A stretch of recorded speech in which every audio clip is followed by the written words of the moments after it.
कहानी है पांड्या किंग निदुंजलयान, उनकी महारानी और उनके दरबार की। उनके दरबार में कोवलम नाम का एक व्यक्ति काम करता था। उसकी शादी कन्नगी से हुई थी। लेकिन उस दरबार में एक और महिला थी जिसका नाम माधवी था, जो बहुत ही अच्छा नृत्य करती थी। कोवलम और माधवी को एक दूसरे से प्यार हो जाता है और वो फैसला करते हैं कि वो साथ रहेंगे। कन्नगी को भी इस रिश्ते से कोई आपत्ति नहीं थी, लेकिन उस दरबार में माधवी का एक और प्रेमी था और वो माधवी से शादी करना चाहता था, लेकिन ऐसा हुआ नहीं। कोवलम और माधवी एक दूसरे से शादी करके वो तीनों उस कोर्ट को छोड़ के वहाँ से चले जाते हैं।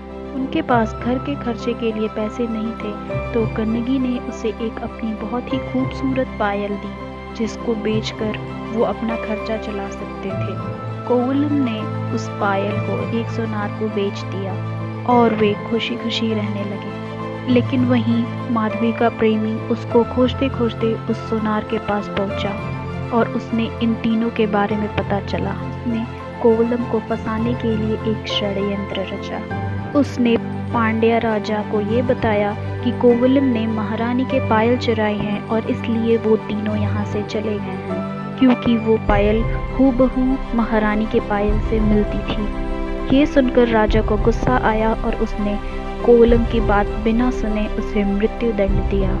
इतना कुछ होने के बाद कन्नगी दूसरी पायल लेकर दरबार में पहुंची। उसने राजा से पूछा कि इस जोड़ी की दूसरी पायल कहाँ है, अगर कोवलम ने उसे चुराया था तो। फिर उसने उस पायल को दिखाया।